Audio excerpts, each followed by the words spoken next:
Some think Moderna VIPS may cut the line to get scarce COVID-19 vaccine when biotech company Moderna announced Tuesday that it planned to offer its workforce a chance to get vaccinated with its recently authorized COVID-19 vaccine. Their decision raised some eyebrows. In addition to employees, the company said it would offer shots to its board members and the adult household members of our team. Moderna's decision calls into question whether there are loopholes that will allow some people to cut the proverbial line to get their shot. What it appears to be is privilege and power gaining priority access to the vaccine, said Dr. William Moss, Executive Director of the International Vaccine Access Center at the Johns Hopkins Bloomberg School of Public Health. Nancy Berlinger, a research scholar at the Hastings Center, a nonprofit think tank, agreed. It's a rather problematic example that the vaccine is going to go to the VIPs first rather than to rank and file.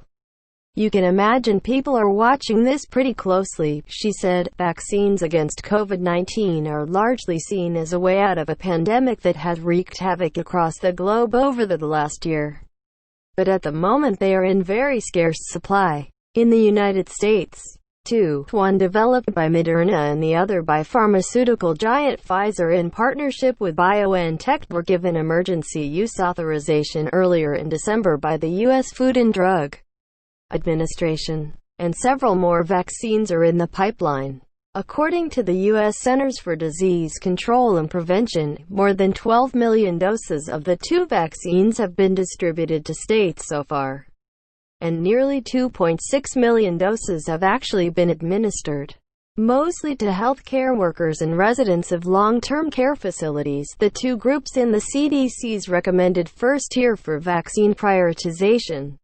In a company-issued statement, Moderna explained that it is making the shot available to its workers in the United States through a voluntary and confidential program to provide an additional layer of COVID-19 protection, because Moderna workers are conducting essential services in developing, manufacturing and delivering the vaccine. As for the adult household members of people on the team, the rationale is to reduce the risk of absenteeism and disruption due to a COVID-19 infection in an adult household member. In an email to CNN, the spokesperson for Moderna said, "We have committed specific volumes to the U.S. government, and we expect to meet those commitments. So these are doses beyond those commitments and sales."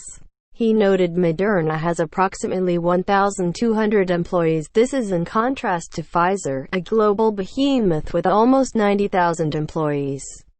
According to a statement sent to CNN Monday, Pfizer plans to vaccinate its employees as groups of them become eligible per the CDC guidelines. The first group is expected to be the company's essential workers, especially in manufacturing, who are critical to the vaccine effort and the continued supply of all Pfizer medicines.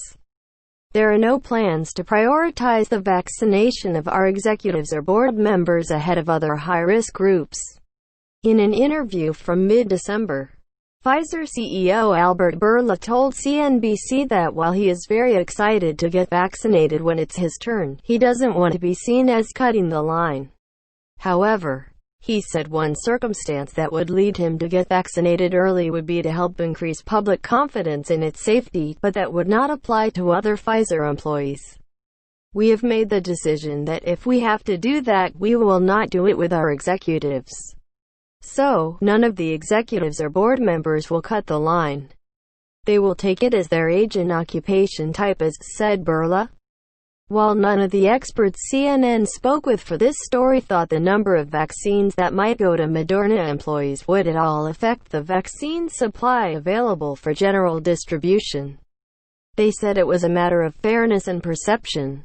Moderna is trying to reward the board and the company for getting the job done about creating vaccines. "I'm going to say it's prioritization based on gratitude. I get it, I understand the desire to do that," bioethicist Arthur Kaplan said. But Kaplan, director of the Division of Medical Ethics at the NYU Grossman School of Medicine and a CNN analyst, still doesn't think it passes the sniff test. "In general, my view is, You try to stick with the high-risk folks and get agreement on who they're and get them done. Nursing home folks, healthcare workers.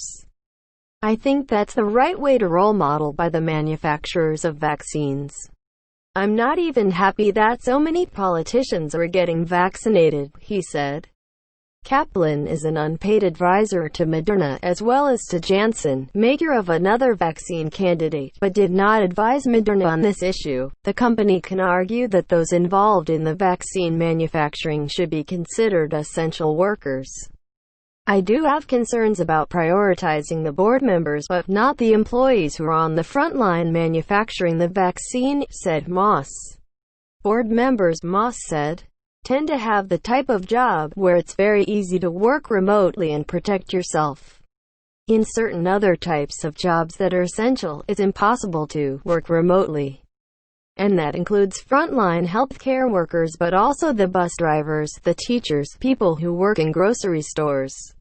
Vaccine manufacturing is obviously an essential industry during a pandemic that is only going to be ended by the development, manufacturing, distribution of that vaccine. That's pretty clear, Berlinger said.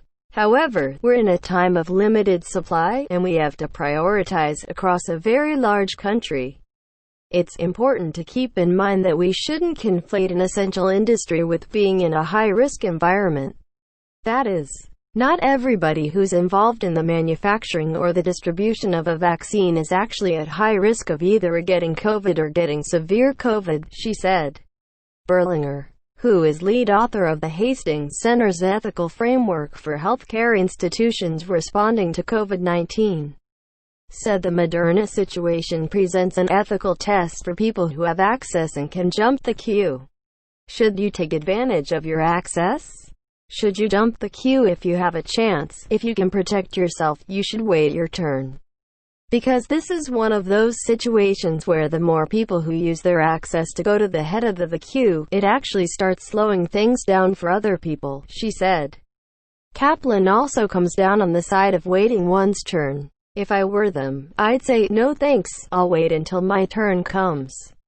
It's an offer that doesn't have to be accepted, said Kaplan.